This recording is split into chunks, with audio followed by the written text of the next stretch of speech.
Welcome back to the Remedial Film Class Podcast. I'm your host, Dan.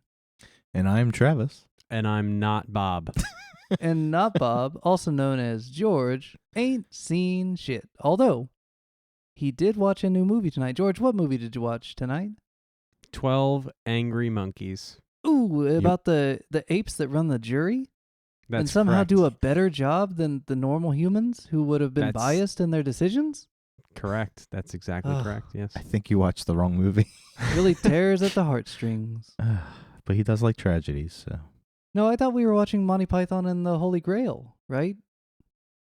Travis That said was it next week, I thought. He said it was Terry Gilliam's best movie, and so I watched Monty Python and the Holy Grail. I don't remember saying it was his best movie because I had no idea he even had anything to do with Monty Python's until 3 days ago. Oh, for real? For reals. Hmm. And then I realized, holy shit, I'm a fan of his. Because I love Life of Brian. I love Monty Python, all the Monty Pythons. I love Time Bandits, Fisher King, like everything he's done. I was like, holy crap, I'm a huge fan of his. You learned something new. There you go. So, George, Yeah. you saw a movie tonight. Yes. Do you have any initial impressions you'd like to get out of the way just for the adoring audience who just has to know what George is thinking? Yeah, I'd like to watch it again. You should. It's like, it was a lot, man. A lot of information. It's a lot to follow. Definitely need a second watch. But maybe us talking about it will like bring some of the things that I'm shaky about into more clear It's one of vision those for me. movies where the main reason why I wanted to do a podcast like this for years, I've been talking about it. Mm-hmm. Because when I worked at the movie theater, we would leave the movie at whenever it was over and sit in the parking lot and talk about it. Right. And you find out shit you didn't catch. Yeah, I'm hoping that happens for me tonight. And this was one of those movies where it was so much information and so over the top crazy things happening that you start thinking more than you're supposed to, and then you add things that weren't there, and then you miss things. It's one of those movies where you have to actually watch a few times and you catch new things, and it makes more sense. Like, time travel's tough. And time travel with Back to the Future is a lot cleaner. Mm-hmm. This is a little bit more complex, but the same idea, but then they never really, what's the word? They never confirm whether what happens in the future changes the path, or because I was thinking they have to, if they make this cure, if they get to the cure, there's going to be nobody sending James back because everything kind of levels out and fixes itself. So then, I don't know how that continuum works. Mm-hmm. I know Marvel kind of touched on the whole alternate universe, alternate timelines. That answers that question. This never gets but into this that, never gets though. into that. It just kind of says these people are plucked from time and put back in spots, and they can change things, and then it alters the future. But they never really wanted to change the future. They just wanted to find the cure. But that's changing the future. Okay. Yeah. So, unlike what was the movie we watched where we had a debate about if it was a dream or not? It was Total Recall. Total Recall. Okay. So Not a in this movie, Totally This legit, movie, straightforward action. everyone can agree he's not crazy. Not crazy. Not crazy. But you do spend most of the movie thinking, like sitting there tallying, how many times you go on, each side of the fence. No, he's definitely not crazy. Man, maybe he is crazy. Hi, this is Dan in Post. I'm not sure what in the Groundhog Day Marty McFly bullshit is going on with this movie, but I never once thought that he was crazy because they spend the whole beginning of the movie establishing like a literal physical future. So anyway, back to the show. No, he's definitely not crazy. So I you even did- had that debate. I'm Okay. watching it and I'm like he's got to be crazy. Nah, I don't know if he's crazy. Like I Right. kept going back and forth. But in the end, he definitely is not crazy. It all happened. Yes. Yes. Yes, has to. So we can agree. Yes. Okay. Okay. When did you first see this movie, Travis? When it came out, Because you were excited as 96. heck to watch this movie. I was excited because it kind of plays in a lot of things we've already watched. And it kind of did it in an intelligent way. It touches on the outbreak situation, how people deal with that, apocalypse. It deals with time travel. It deals with incredible acting. It's kind of a movie ahead of its time, but never Sure. really was taken the way it should have been. Like I don't think people got it when it came out. A lot of people, but then it was acclaimed. Like Brad Pitt got an Oscar nomination. Terry Gilliam. Right. Brad Pitt was in this? So it's like he had a lot of acclaim because of this movie. It's considered one of his best. I know. Yeah, obviously Monty Python movies are completely different realm, but when you think I wouldn't about, even put this movie in. No. Like, he didn't write it. He only directed it. oh, okay. So those he wrote. He was part of the Okay. writing process, but this movie he just directed. Yeah, I couldn't probably find one similarity between this and any Monty Python movie at all. It was written by the Like, guy it's who wrote totally Blade different. Runner, I believe. Well, that makes sense. If you go Yeah. back and watch it again, though, George, especially if you watch it with me or with Travis, we can point out the Dutch angle, which he uses all the time. It's a kind of a comedic effect that you'd see in like the 1960s Batman, where you tilt the camera. Yes. He It tilts adds the a little camera chaos. so much. It's like, straighten out that camera, boo. Like, we get it. It's like the Spielberg dolly zoom. So there's a Spielberg lot of does that. in And then every there's movie, some yeah. comedic timing stuff toward the second half of the movie where they're interacting with random characters who will just like wait an extra beat and like do something kind of silly. But it doesn't land as funny. It's just kind of awkward. But it's the timing wise, it's similar to what they do in a Monty Python. I don't think they ever tried to be funny per se. I think there were certain characters, like the Frank Gorshin character, I think had a lot of. He was the Frank Gorshin was the lead doctor in 90s. The guy with the cigarette, Okay. slick back hair. Looked up at the ceiling and was like, "You're trying to tell me." I can't do a he Frank scooted Gorshin there, and he's like, impression, but does Yeah, that thing with his tongue. Yeah. that weird thing. Oh, I love Frank Gorshin, but that was a weird Me thing. too. That character was, I think, the comedy. I don't think Bruce Willis had any comedic parts. She actually had some more comedic parts in her hysterical kind of reaction to things. But there wasn't any tongue-in-cheek slapstick kind of comedy. Maybe the old man that pulled his teeth out. I don't know. But I didn't get any Monty Python feel from it at all. No, I didn't get any comedy from this. But at all. then once I found out who directed it and put two and two together and realized that, he directed Brazil and Baron Munchausen, like all these awkward, kind of quirky films, science fiction films that were just kind of, he's like Tim Burton. He has a visual way he does things that you can tell his movies. Yeah.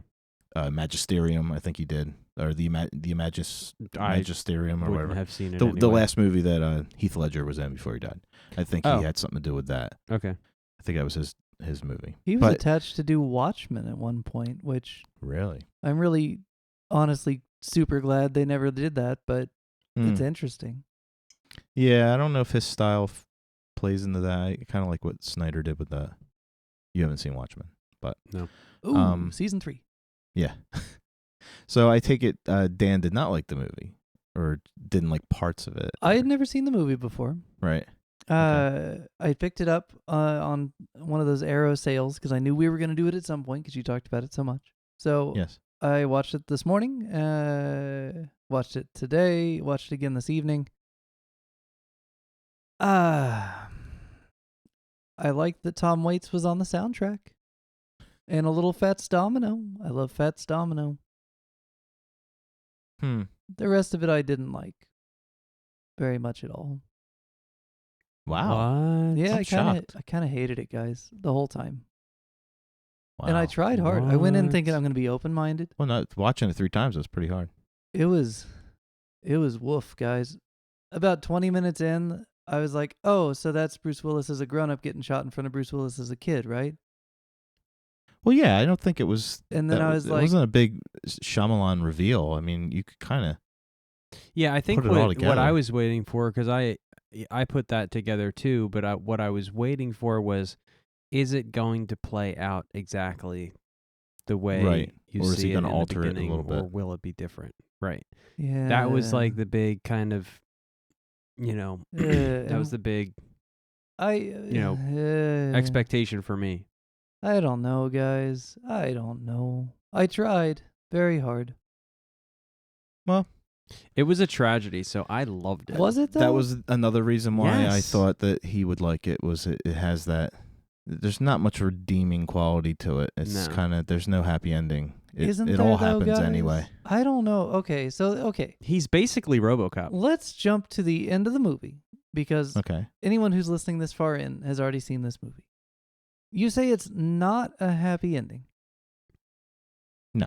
But with the, hey, Doc, make sure you wear a bulletproof vest because the Libyans are going to shoot you, voicemail that he leaves, allowing that guy to catch up with him, and his interactions with Brad Pitt in the psych ward, convincing Brad Pitt not to release the virus, but instead to put his father in a zoo cage and release the animals on the road. Okay, with me so far? You now have a situation where the obviously the bad guy the whole time guy is now the bad guy and has the case and is in the place of the bad Brad Pitt guy, and for some reason they're wearing the same clothes, but okay, forgivable. Then he gets on the plane and sits down next to one of the scientists from the future who introduces herself as Insurance. Right. I mean, she's going to take care of that guy. She's the insurance. If he gets by Bruce Willis, she's now going to do whatever she does to take care of that guy and prevent the spread of that virus. Little baby Bruce Willis, looking out the window with those baby blue eyes, watches that plane fly off, and he's looking into a future where he doesn't have to go back and get killed in that airport because they prevented it. It's a happy ending. The virus is already Yeah, but out I in think the virus Philadelphia, has though. already been released. So maybe they do another. What I thought was when she shook his hand, she got the first what they wanted, the virus at its purest state. So then they can take that and I guess make a cure or whatever, and Well, then but maybe if go back she's- again. Yeah, I didn't see that as Bruce Willis coming back and being able to not die in the airport. He just saved That doesn't humanity. it doesn't necessarily follow that he doesn't die. The virus was released in Philly. It just was stopped from being released everywhere else. Right, exactly. So humanity Right. doesn't die, but Philly might get a little effed up, but that's okay. People Right. survive. Philly's a tough town. They can take it. That's true. I don't know, man. It seems pretty clear to me that they got it onto track to, like, not have to be it's not a, I don't know. See, there's another take on this that actually makes it more complex, and I thought we would probably talk about that. Because there's a theory, and I wasn't sure because I kind of thought both ways, the face value way.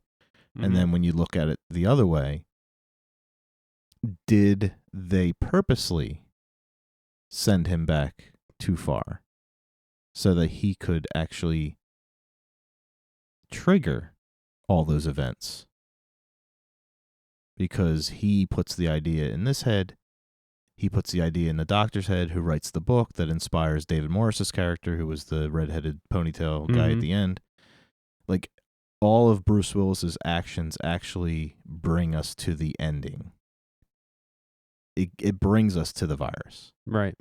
Because him talking in the insane asylum to an insane Brad Pitt, when he says maybe the human race deserves to be wiped out, Brad Pitt actually has like an epiphany moment, like, that's a good idea. Like, would he have thought of that himself? I don't know. Bruce Willis saying that triggers his ideas. He mentions the 12 Monkeys in 90, way before Brad Pitt even would have thought of it. So all these things that he's coming back from the future to talk about, it's kind of like, talking to Biff about whatever. Right. You go back, you say certain things, you're going to change the way things are done. So when they sent him back to 90, Was that an overshoot by accident, or were they actually purposely giving him information and planting it through history to get them to the point where they can find out? So you're not buying it that they're like just not super accurate with this time machine. That's a theory, and then the other theory is it was all on purpose. Because they kind of show them in a nefarious way at the end, where they're all kind of stalking him, and they're like, "Oh, they want us to kill your girl. If you don't go through with this, we're gonna kill you. We're gonna kill the girl." So they kind of show them as kind of, anything goes to get the job done kind of mentality. Mm-hmm. So that kind of adds complexity too, because then you're thinking, okay, they send him to 90, he gives all the information, then they grab him, then they send him to 96.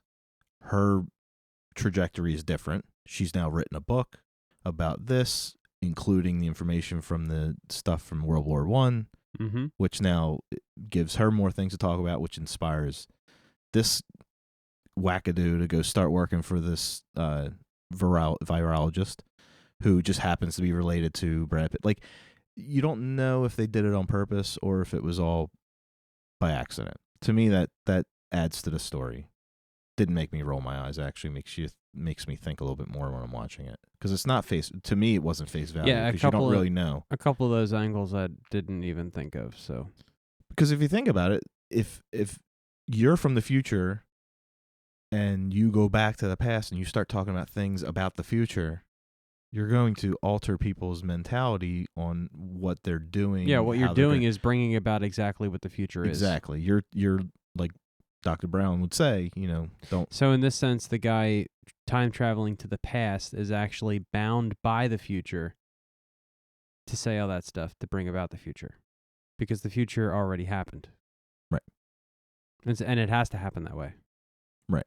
Except that the way it plays out in the movie is different than his little dream that you have to see 15 times. Because in his dream, it's Brad Pitt with the case. And his actions change Brad Pitt enough that Brad Pitt doesn't end up with the case. And somebody else ends up with the case, right? So it's not completely fixed, except that they brought insurance, and that little lady's going to get the virus off him on that plane or whatever. So I don't know, guys. I think this movie had ambition. I don't know that it hits the mark. I think that there's another theory you could say, if this is intentionally bringing it all about so that they can whatever. You could say that the virus itself traveled on Bruce Willis when he went from World War I and brought the Spanish flu back, and that's the virus that eventually. Oh God! I am gonna make a killer meme for the week this comes out. With that bit at the beginning where he's getting all his, like, the condom on top of the condom on top of the condom suit. Right. That was purposely done. I'm going to put a little thing on the top, be like, go into the store in 2020. Yeah. Yeah. But I mean, the underlying theme of this movie was piggybacked on the outbreak of AIDS in the 80s. So it's kind of that they did mean to make him look like he was wearing a giant body condom. Like it was a... Oh, they it was completely they obvious. achieved that. That they achieved. Yeah. I'll give them body condom. That one was a good. I'm shocked, personally, because... So some of the stuff happened really quick. Okay. The redhead guy who's actually carrying the case. Okay. Only in the present day, though, not in the original past. Yeah. Where did he come from, and how did that come about? He shows up at her, like, speech. Do you guys remember at the end of the World War I, where she's suddenly she's like a Revelations, like, history expert all of a sudden, and talking. She gives a big speech on the end of the world and different plagues and stuff. And then he comes up to her autograph table and it's just like, I'm the bad guy. For like 2 minutes straight, all this like Chicken Little stuff where it's. You mean a red herring? Yeah, I've never seen those. He's not a red herring if he's a red hairy guy who happens to be the bad guy. He's a red herring. There's no red herring if you're the bad guy. Like I just from the beginning was like, oh, it's the bad guy. Okay, so that's the first time you see him. He'd been around in a couple of their scenes. End of the. But where's he from? When I saw him, I didn't recognize him. He's like a buddy of the dad. You see him in the dad's house. Brad Pitt's father. He's on the front page of the newspaper working with Christopher Plummer? Christopher Plummer. Christopher Plummer is Brad Pitt's dad, the old man Yeah. that they kidnap at the end. Yeah. David Morris, the Dr. Green, I think it is, or he works for him. But they don't establish whether he's always worked for him or if he was inspired by her stuff to kind of combine with his mentality, his ideology to go work for him to get the virus. Like, you don't know if he was an implant or he implanted himself in there purposely to get the virus, gain confidence with those in charge so he can get the virus. Now, I never looked at the scene that Dan keeps referring to, that Brad Pitt is the long-haired redhead guy in the dream at some point. Oh, it He is. straight up shows his He face. is. It's Brad Pitt. Definitely. But I wasn't sure if they were implying that through all the slideshows and stuff they're showing him in the future, that he kind of filled in the gaps and put that face there, and it actually never was Brad Pitt. Because the don't big know. reveal of this movie was that the 12 Monkeys didn't do anything. They didn't release the virus They didn't do anything in this reality. in the future. But I don't know if right. you don't have him in if you don't have him in 1990 in the psych ward talking to Brad Pitt's guy and putting these ideas in his head and then like showing how they play out in his like PTSD post trauma, like I've already seen 1 billion people die and then 4 billion more and now I'm here. I think they're trying to be like, oh man, his interactions with Bruce Willis made him realize that his dad was the bad guy, so he puts his dad in the zoo, man. But it's just that his dad also has that other guy that's going to be a bad guy too, like redundant bad guy. Ugh. I really don't want to open a can of worms. I don't know. I watch a lot of really bad movies, but for some reason this movie irked me way more than normal bad movies. And I think it's because it really intended to be Back to the Future meets The Shining meets, and it missed the mark so much for me, man. I don't know. I love it. I still do.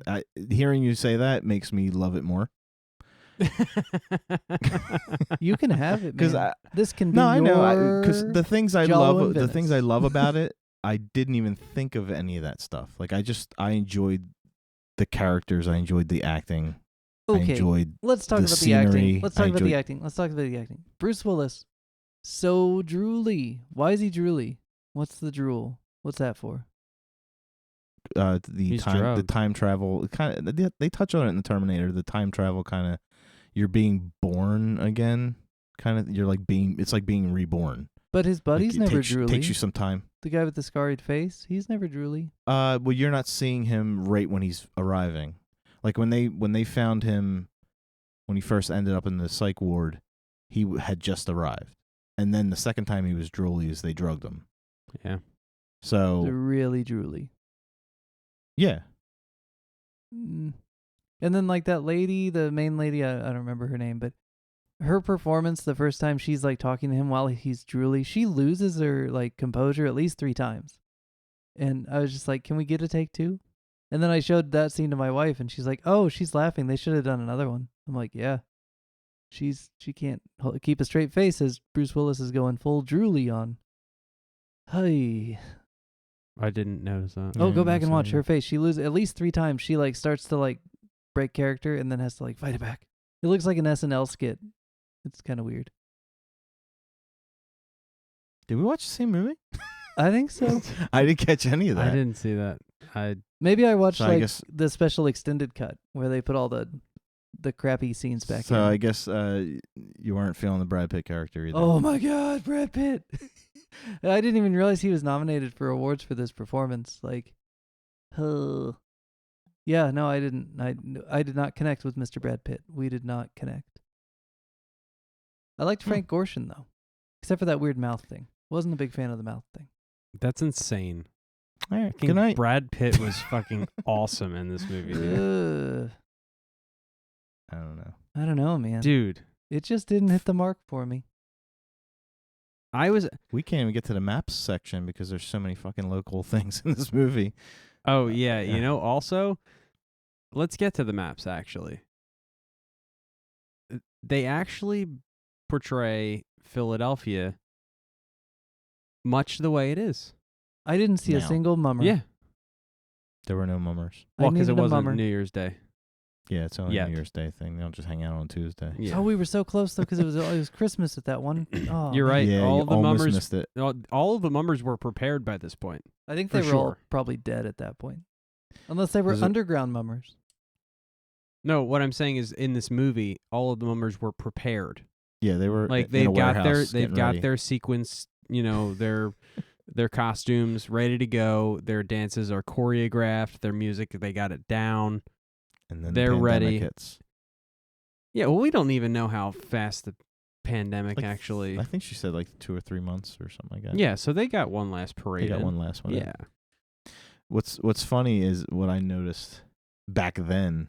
I guess they ended up at some weird motel, the Oasis. Mm-hmm. That still was on Admiral. There's a road that takes you to the Ben Franklin Bridge through Camden. It's called Admiral Wilson Boulevard. So it's like it used to have all these motels and like hookers. Like it was just like a shithole.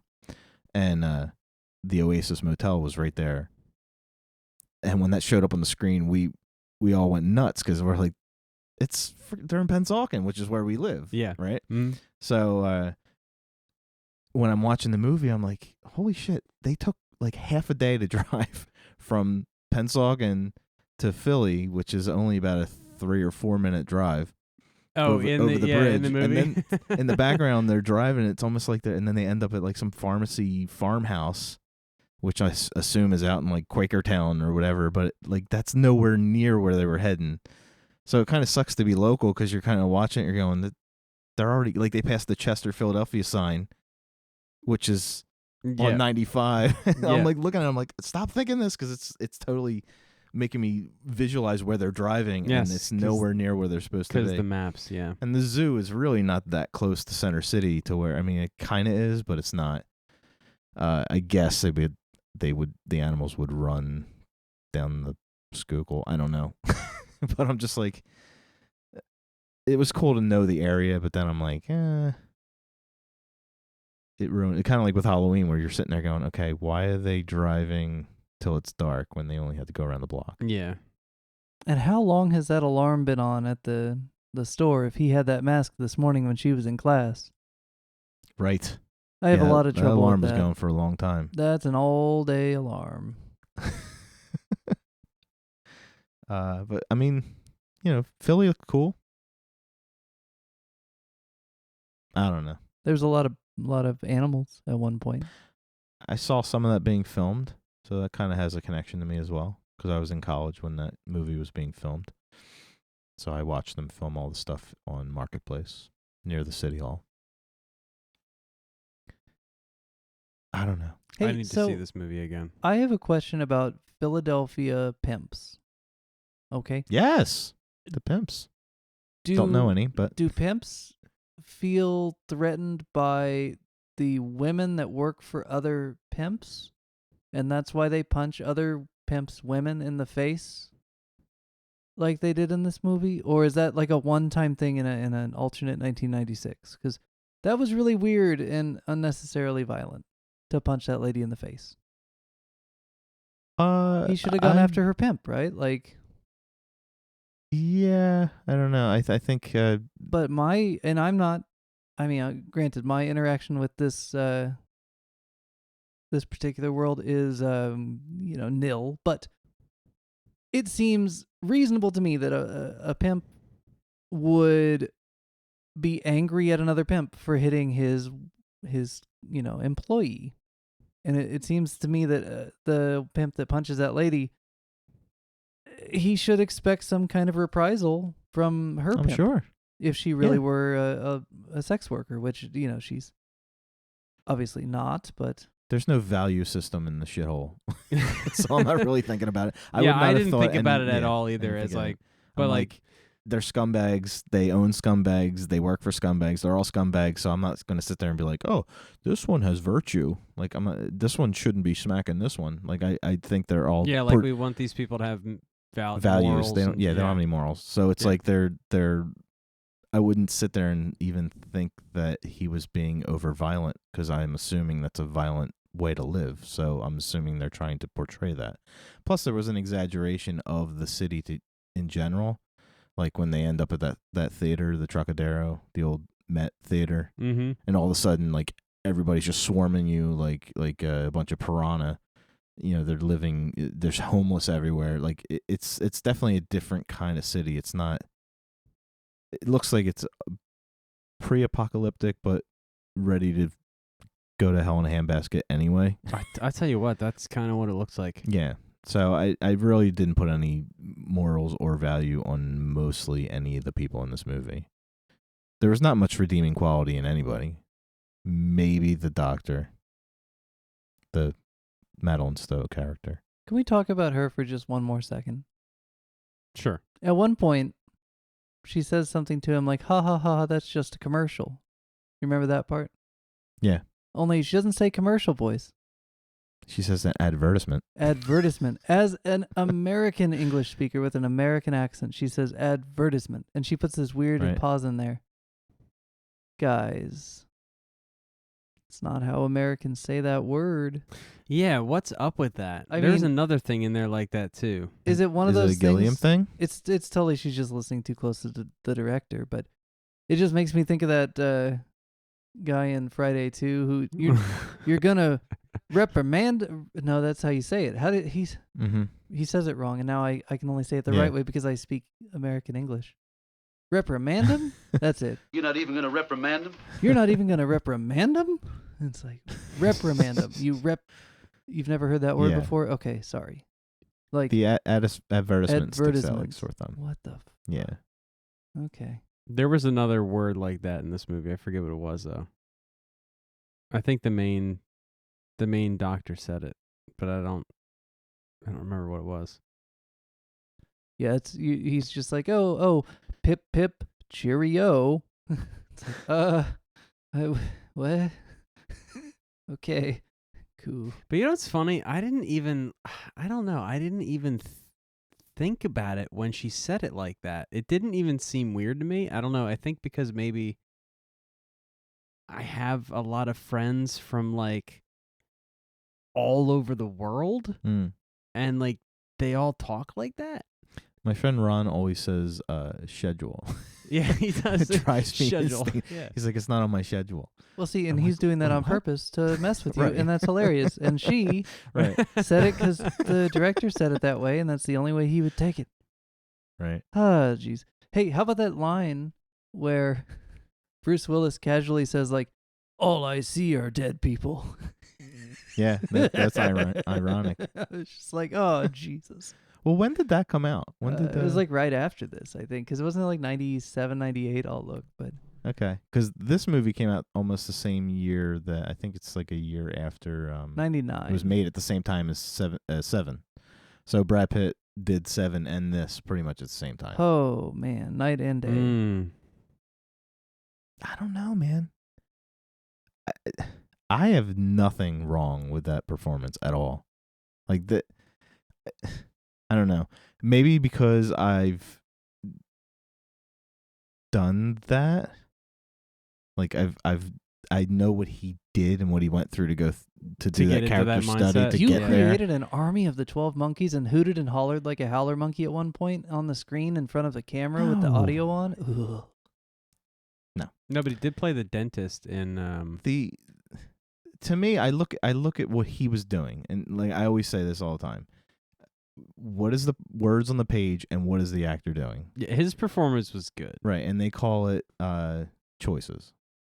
And to me, he was making choices that were so over the top that they, again, he's going to rip me on this. They were believable. Like you want, if someone's going to go over the top, you don't want them to be acting. You want them to be it. And see, Yeah. Otherwise, you get a Nicolas Cage performance where he's over, or Jim Carrey where he's over the top, and he's not believing what he's saying, so he just sounds like he's over the top. well, and Yeah. all I saw in that performance was an impression, right? Like, I didn't see it as genuine acting. I saw it as I'm trying really hard to do this thing that I'm not, and I sure hope I get away with it. It just it reminded me of like in Guitar World, Guitar Nerd Talk. You can try really hard to mix 4 or 5 different pedals and different pickup configurations and all these other things to try to like make your guitar sound like something it isn't, or your amp something it isn't. And you can get it close, but there's always going to be a gap between what you're doing to fake it and what an actual amp of the vintage you're trying to emulate would sound like. And I just feel like there was always a divide between where he was going and how far he actually took it.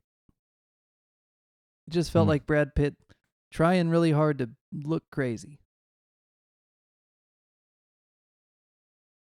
I'm going to have to disagree. I wasn't afraid Yeah, of I him. disagree It's fine. too. I don't know. I disagree too. I loved it. Ugh. I loved him. I mean, yeah. Yeah, the nonsense, the mannerisms, the ticking. I didn't think it was any. I didn't look at it as he was trying to impersonate anything. what do they call that when like you like get stuck on something? It's like a perseverance or something. Like he had a stammer. It's like a stammer. No. Like when your mind just keeps bringing you back to that thing. Right. Like he had that. Yeah. And like and it would work him up.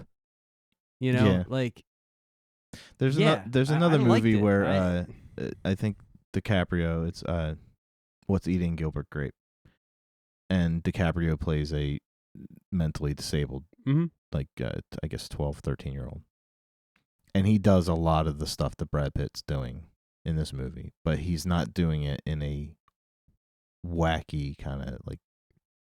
Pitt's playing it more like this guy's capable of anything because he's just almost like Joker insane.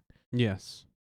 DiCaprio plays a little bit more closer to the vest, a little bit more real. The movie's a different kind of mentality. It's a more somber, subtle.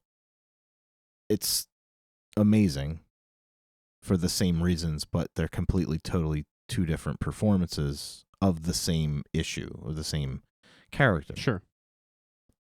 Both I love, but both I love for different reasons. I think I love his performance in this because, like I said, he makes a choice and he sticks. I don't feel like he's acting. He's the kind of crazy that has the potential to turn into a supervillain. He's not Gilbert Grape. Like, right. He's closer to the Joker than he is to Gilbert Grape. Right. Because that's what the part calls for. Yeah.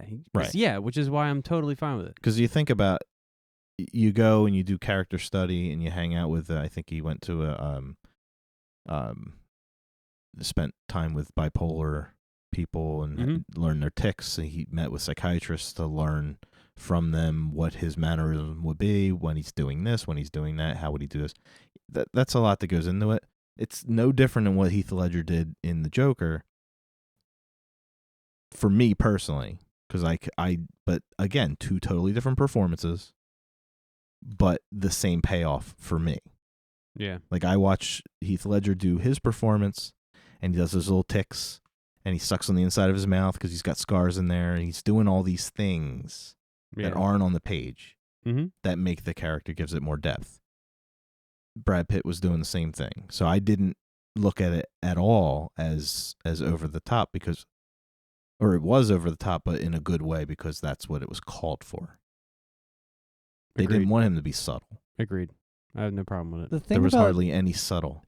The thing about Ledger's Joker that I always come back to, when he is on screen, I cannot see Heath Ledger anymore.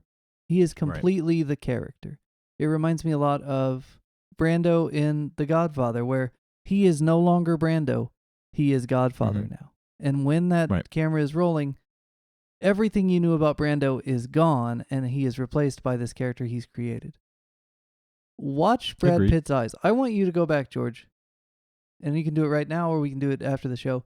I want you to go back. I am going to watch this whole movie again. I want you to watch just Brad Pitt's first scenes in the psych ward.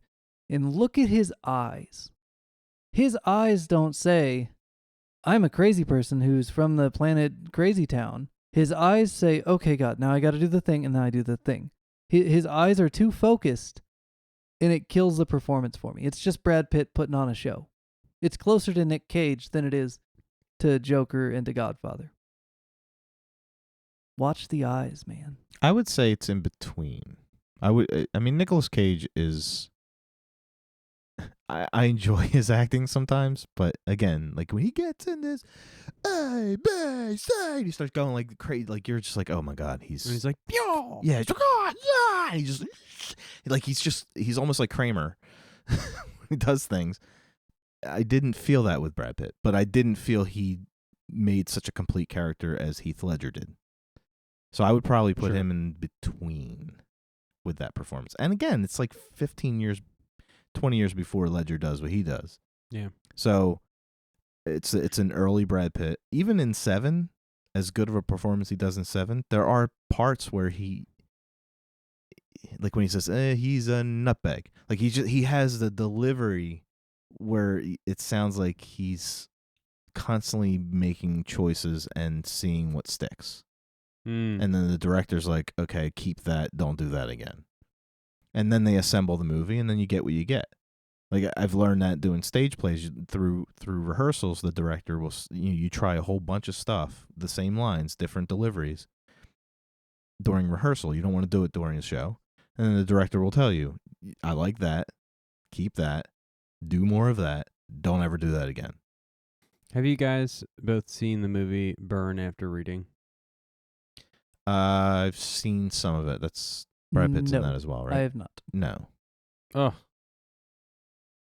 Well, for any of the listeners that have seen this movie, I've watched 2 Brad Pitt movies or movies that Brad Pitt was in the last week, because I watched that like last weekend, basically. And I don't know, man. Like Brad Pitt's like just such a good actor. Like, I don't have any problems there's with him. Seven, there's this. In Burn After Reading, he plays like an idiot like kid that works at a gym. Mm-hmm. Yeah. I don't know. He's not a character actor, but he's not Keanu Reeves where he's going to be Keanu Reeves in any movie he plays. Right. That's what I mean. We need to watch Dracula. Like, he's not. It has to happen. Like yes, we do. Everything Keanu, if Keanu Reeves was in the 10 Commandments and he was playing Ramses. Moses. He's Ramses. Moses, like, whoa, man, whoa. These 15 commandments. Whoa, 10 commandments. Let my people go, man. Whoa. Yeah, like he's not opening it up. He's not making choices. I'm Keanu Reeves, and give me the script and I will deliver the lines the way I deliver them. You know who should have been direction. Brad Pitt in this movie? Who? Brad Dourif, the guy that does the voice of Chucky, but also is a fantastic character actor who plays crazy, like legitimate. Like I'm worried for his family. He's so crazy when he acts. Yes, I love him. But then you see him in interviews, and he's just a really good actor. Mm-hmm. That guy could have nailed it. There's a Brad shit Pitt ton. didn't nail it, guys. Yeah. It's, I mean, it is what it is. I mean, but I personally don't look at it as a fail. Me neither. It's one of those movies where I wouldn't sit down and watch every weekend, but it's kind of like a movie where if it's on, and I'll watch it, whatever part it's at, and probably watch it till the end. I wouldn't like purposely put it in the player because it's on all the time. Mm-hmm. It's kind of like My Cousin Vinny for me on a different genre. Like that movie, if it's on the opening credits, I'll sit and watch the whole thing. If it's the last 10 minutes, I'll sit and watch the rest. It's just that kind of movie. When Harry Met Sally. To me, this is that kind of movie in the science fiction realm. I always find something new every time I watch it. I enjoy the performances. I love David Morris. He's not in it enough.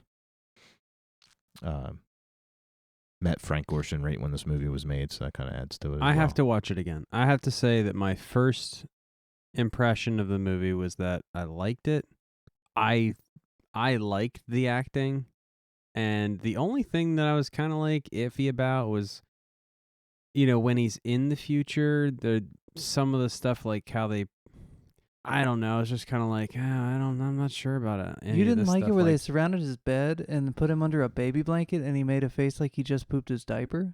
You didn't like that part, George? That was weird. And no, I'm thinking about like the very beginning when they make him sit in the chair and like the chair rises up for no reason. Like, I'm like, okay. Hey, so how does the time travel machine work? I don't know. Who They cares? don't explain How it. do they grab people out of the past and move them to the future again?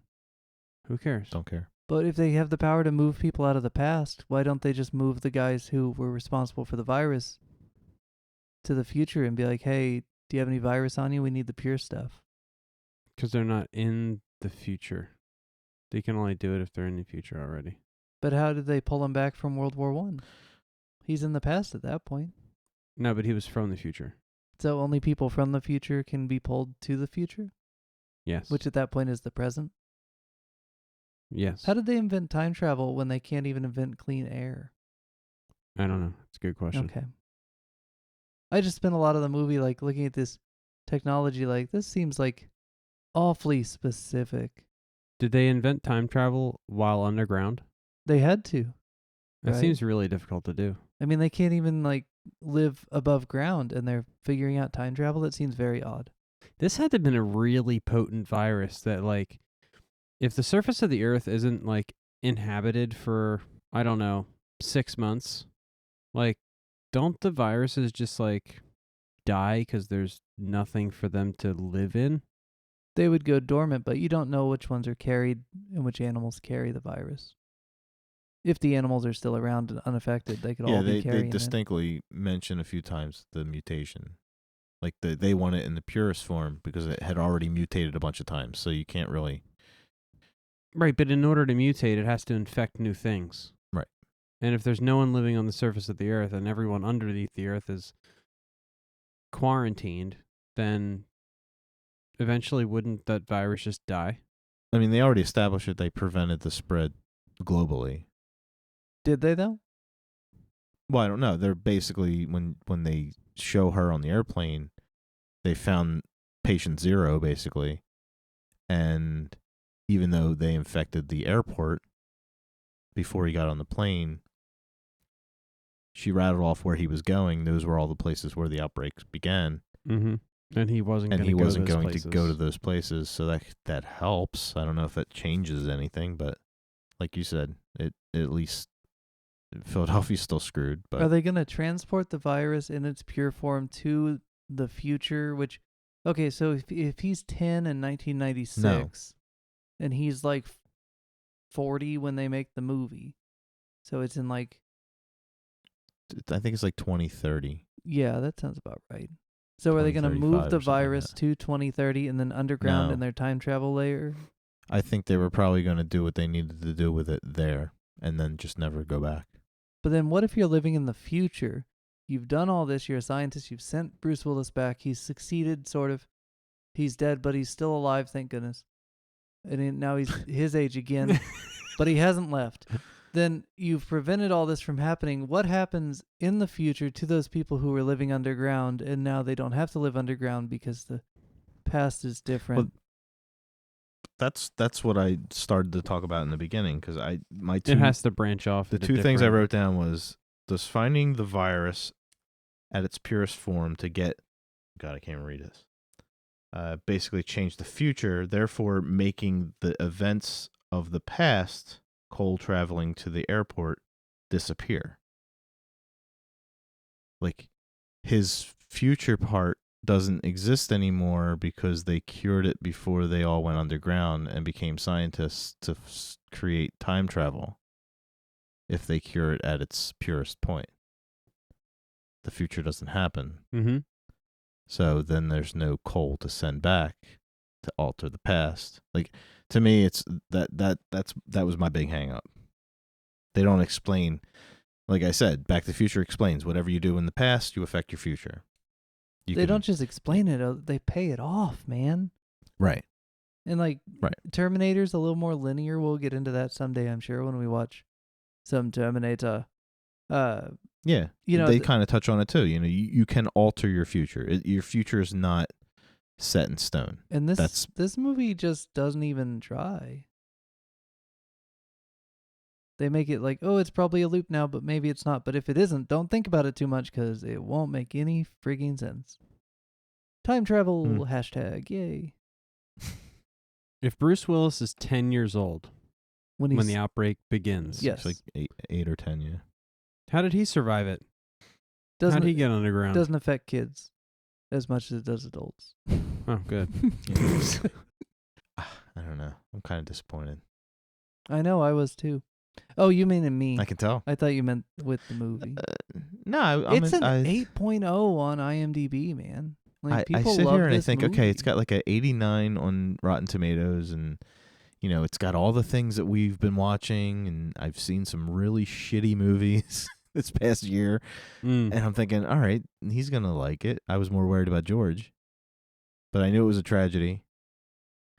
Is it I don't though? know. I think they win at the I end. see it as I a don't tragedy. know. I see it as a tragedy for Bruce Willis and also his girl.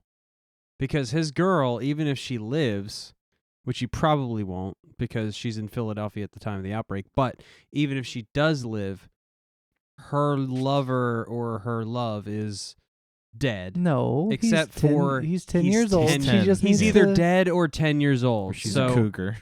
so she's screwed. Right. So it's a tragedy for her, and it's also a tragedy for Bruce Willis's character because he dies at 40. But it's he a talks sacrificial death. about like wanting to grow old and Mhm. and like he doesn't get to. And I don't know that changes. It doesn't change. Yeah, I'd be curious to hear director's notes on what the thought process is about the cure and how that changes things, because that's important for the story, I think. Because you want to have hope that all those actions led to something. I don't. Well, here's the thing, No, guys. I want them to fail. If there's Mhm. only one and outbreak, if they fail, then the rest of the movie, the rest of reality makes sense. If they Right. fail. but they don't fail. Because, she's on the plane and she's like, insurance, right? But the thing has already gotten out in Philadelphia. Mm-hmm. If there's one thing I learned in the last 12 months, it's that a virus only in Philadelphia can absolutely be a global pandemic. Like, absolutely. You find that life finds a way. But Right. she has a case full of the virus that they can then research and get a head start on rather than getting caught blindsided. So you've got hope there, man. Sorry to rain That's on true. your tragedy parade, but I agree with Dan. I think that was their implication, but I want to know what their I want to know that the events that happened leading up to that airport Okay. paid off. Well, Patient Zero was the TSA guy. oh yeah, no, Yes. he definitely got a big old whiff of that. And he's in the target demographic for a lot of these respiratory viruses. So he's Right. done. Oh my Game God. over, bro. Who said it was a respiratory virus? It has to be, right? Oh, it's already It airborne. could be. Who Yeah. gives a shit? Whatever. Yeah, no one was washing their hands of that. If it's already in a clear bottle and there's not in this liquid form. Yeah, so you exactly. know There it was no fluid contact in that vial. That was all air. Womp womp. So very nice. Yeah, but like, a virus that you can get through the air can still get in your body and then like affect your organs. Like, doesn't have to be your lungs. Could be Yeah, they never even touch on what symptoms, exactly how it happens. affects yeah. you, how they die. They don't really get hung up on the details a lot of times. Yeah. I like the way they do it in Planet of the Apes. That's kind of cool. You ever watch that? I should watch that. The new ones. I don't know if we'll do them, but it's definitely a cool way that they kind of yeah, do there that weren't vignette. that many monkeys in this movie. There were 12 of them. I was very disappointed in the lack of monkeys. It was Lack of almost as monkeys. disappointing as the bird with the crystal plumage Yes. that didn't have any crystal And plumage. Zero plumage. A little bit. But of it had plumage, but it was like gray. Yeah, it was like it had It's Direct- very underwhelming. it had ED of plumage. Oh. yeah, it had plumage ED. Oh. It had It was like, PD, plumage dysfunction.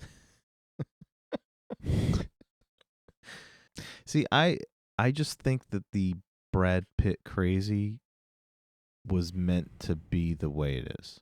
It wasn't meant to be I don't have threatening. any problem with the Watch Brad it again, Pitt crazy George. in this Watch it movie. again, just with I me am on one going shoulder. to. You need me on one shoulder and Travis on the other. And every time he starts acting real crazy, you got to look over at me on your shoulder and be like, "Oh no, you were right." I'll be like, "Mm-hmm." Well, the But- two things I'm going to be looking for is the first scene with the psychiatrist Laughing. in the, Oh my God, in the she can't- jail cell. Yeah. That's what I'm going to look for, and I'm also Because going to she's look a good for. actress, so I don't know what was going on there. I'm also going to look at Brad Pitt's performance. Although I thought there he was had crazy something, eyes. there was something about Brad Pitt's performance. I think I was kind of enthralled by it. Yeah.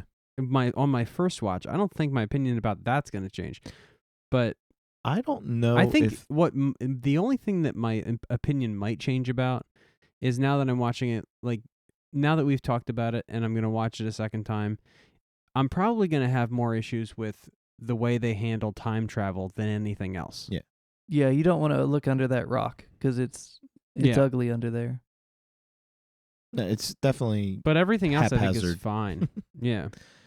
His performance wouldn't. It doesn't to me seem like it ever wanted to be threatening. No. Even when he tried to be threatening, it was almost like a child trying to be threatening. No, and he was introduced in the movie as the goofball. crazy person Yeah. that introduces all the other crazy persons to all of the board games. Right. Among crazy people, he's sane. Correct. You're right. Exactly.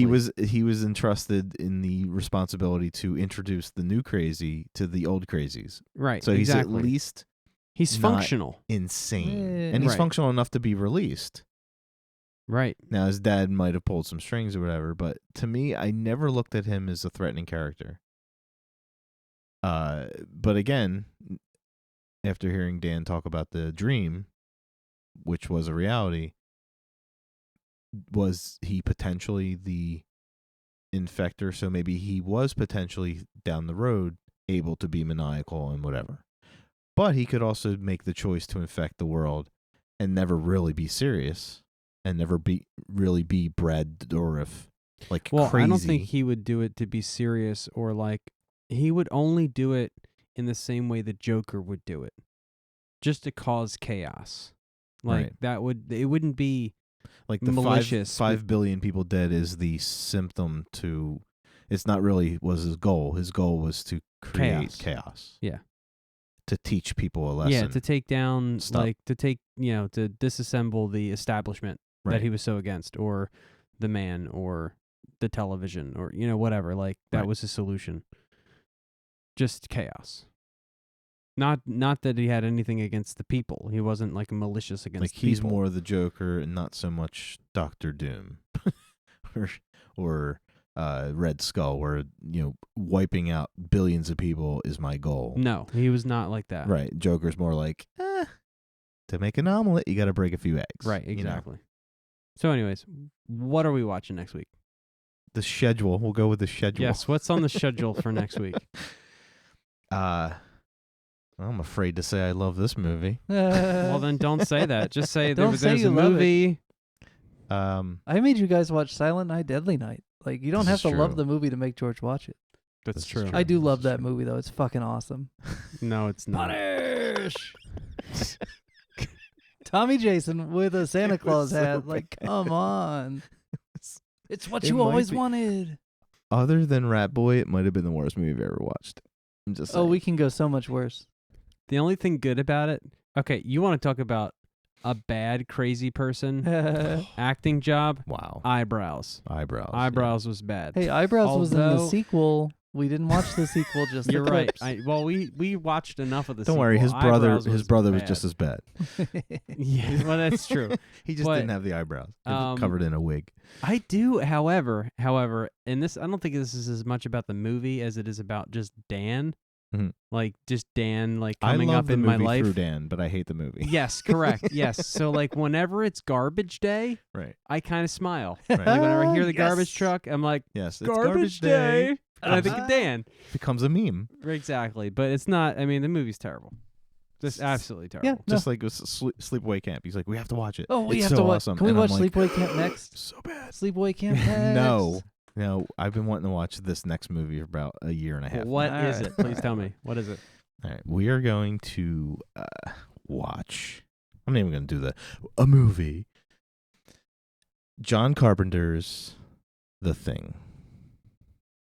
Is What? our next movie. Seriously? Have you ever heard of John Seriously. Carpenter, George?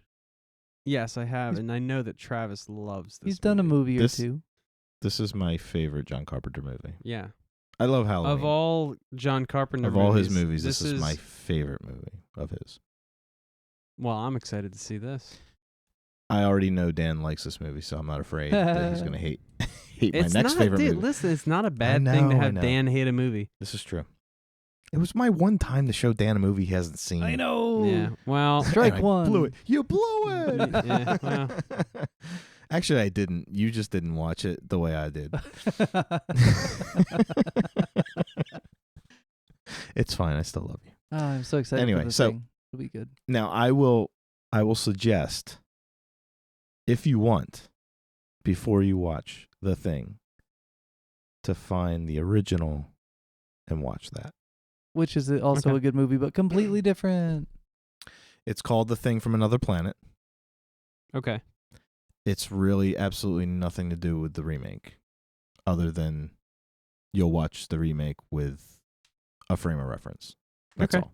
And But they're two completely different movies. the original one Okay. highly influences how Jason moves in Friday 3. yes. So if you remember Okay. Friday 3 lumbering Jason, they didn't just get that from Frankenstein. They stole it directly from The Thing. It's a classic, but it's 50s. So it's going to be 50s. Whatever. But it's a classic. I showed watch it to King my Kong. kids, and it scared It's them cool. pretty good. So Oh, good. they were like, "Oh, But- this one's actually scary." I'm like, "Yeah, sorry." It's not necessary, but, if you want to do it. I will. I'm excited. Me too.